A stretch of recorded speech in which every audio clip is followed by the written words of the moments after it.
नमस्कार दोस्तों, welcome to career support. आज हम लोग बात करें कि ये यूजीसी नेट जेआरएफ ये सब क्या होता है। या इसके लिए सेपरेट एग्ज़ाम होते हैं दोनों के लिए, या एक ही एग्ज़ाम से हो जाता है। इसके लिए एग्ज़ाम कौन कंडक्ट करवाता है, तो देखो मैं सबसे पहले चीज़ें क्लियर कर देता हूँ।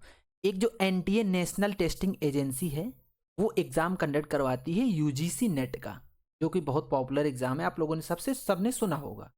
तो ये यूजीसी नेट का जो एनटीए एग्ज़ाम करवाती है, इसी से बच्चों को नेट मिलता है और इसी एग्ज़ाम से बच्चों को जेआरएफ भी मिलता है। तो ये चीज़ क्लियर हो गई कि नेट और जेआरएफ के लिए दोनों के लिए कोई अलग अलग एग्ज़ाम नहीं होता है। अब एक सीएसआईआर नेट होता है, सीएसआईआर नेट होता है, ठीक। तो जो सीएसआईआर नेट होता है ये बेसिकली साइंस स्ट्रीम के बच्चों के लिए होता है, और जो नॉर्मल नेट होता है ये आर्ट स्ट्रीम के बच्चों के लिए होता है। इस सीएसआईआर नेट में भी जेआरएफ होता है, ठीक। ये चीज़ क्लियर हो गई। तो यहाँ से एक चीज़ तो बिल्कुल क्लियर हो गई कि दोनों के लिए कोई सेपरेट एग्ज़ाम नहीं है, एक ही एग्ज़ाम होता है। उसी एग्ज़ाम से बच्चों को नेट भी क्वालिफाई होता है, और जो अच्छे मतलब जिनका अच्छा स्कोरिंग होता है उन बच्चों को जेआरएफ मिलता है, ठीक। अब बात कर लेते हैं कि ये जेआरएफ क्या है। जेआरएफ होता है जूनियर रिसर्च फेलोशिप। इसमें आप जब आपका जेआरएफ क्वालिफाई हो जाएगा तो आपको एक फेलोशिप अमाउंट मिलता है। वो मैं सब चीज़ें बताता हूँ। बिफोर दैट हमको ये कंफर्म कर लेना चाहिए कि इसके लिए एज लिमिट क्या है, क्योंकि देखिए जेआरएफ के लिए एज लिमिट डाल दी गई है।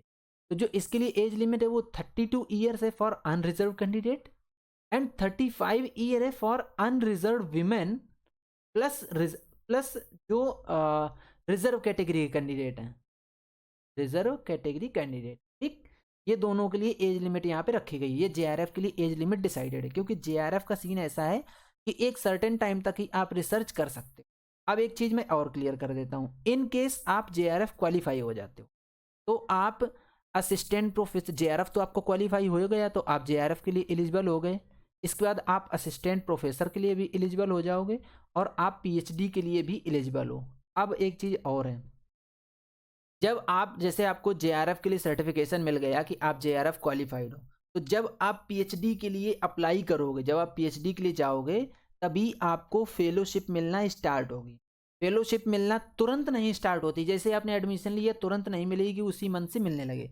इसका थोड़ा सा जो प्रोसीजर होता है वो आपको कॉलेज लेवल पे प्रोसीजर करना पड़ेगा। उसके बाद लगभग इसमें 2-3 मंथ लग जाते हैं, तो आपको ये पैसा मिलने लगेगा। Now the second point comes is कि ये जो फेलोशिप है, ये फेलोशिप मिलती कितनी है, तो वो भी चीज़ मैं बता देता हूँ। फेलोशिप देखो, जो पीएचडी सेशन होता है वो पूरा 5 साल का पीएचडी सेशन होता है। 5 साल में आपको पीएचडी कंप्लीट करनी होती है, 5 ईयर्स। अब जो जेआरएफ होता है, तो जेआरएफ 2 साल चलता है, 0 to 2 ईयर्स। और उसके बाद आप आ जाते हो एसआरएफ में, सीनियर रिसर्च फेलोशिप में, तो ये 3 साल चलता है, 3 ईयर्स का होता है। जेआरएफ में जो आपको फेलोशिप मिलती है वो 37 के प्लस एचआरए मिलता है। तो ये अमाउंट आपको 2 ईयर्स के लिए मिलेगा।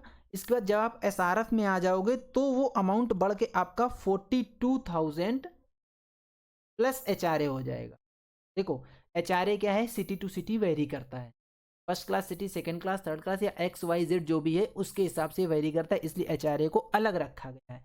तो ये आपका अमाउंट जो आपको फेलोशिप अमाउंट मिलेगा वो ये अमाउंट है।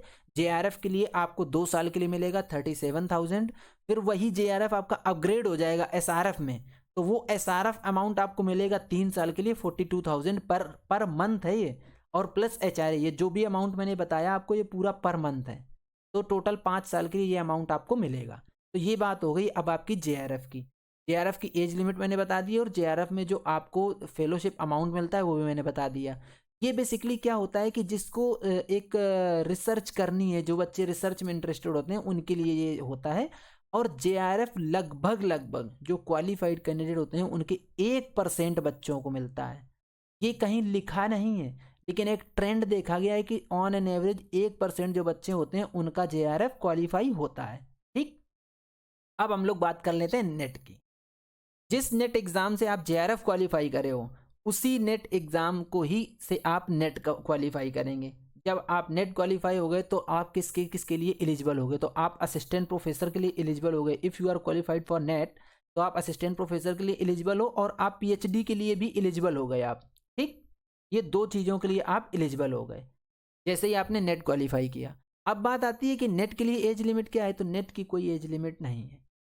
फिर अब ये चीज़ आती है कि नेट के लिए कोई एज लिमिट नहीं है, तो इसमें क्या कितने % बच्चे क्वालिफाई होते हैं, क्या होता है, तो इसका मैं आपको बहुत ही सिंपल वे में क्लियर कर देता हूँ। 1 मिनट रुको। देखो, सबसे पहले तो ये डिसाइडेड है कि एक कट ऑफ डिसाइडेड है, कट ऑफ डिसाइडेड, वो प्री डिसाइडेड रहता है हर साल कि अनरिजर्व के लिए इतना रहेगा, रिजर्व कैटेगरी के लिए इतना रहेगा। सपोज एक हाइपोथेटिकली स्पीकिंग कि ये 40% है और ये 35% डाल दिया गया, तो ये तो कट ऑफ फिक्स है कि इस कट ऑफ के ऊपर ही जो बच्चे क्वालिफाई, जो बच्चे स्कोर करेंगे वही कंसीडर करे जाएंगे फॉर नेट क्वालिफिकेशन। ठीक, अब जो बच्चे अपीयर हुए, मान लो टोटल 6 लाख बच्चे अपीयर हो गए, ठीक, तो 6 लाख बच्चों का 6%, जो बच्चे होंगे टॉप 6%, वो नेट क्वालिफाई करेंगे।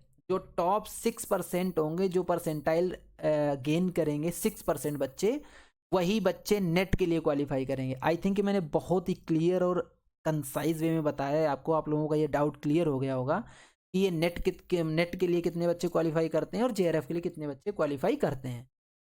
किस किस के लिए आप एलिजिबल हो नेट के लिए? नेट क्वालिफाई किया आपने तो असिस्टेंट प्रोफेसर प्लस पीएचडी के लिए।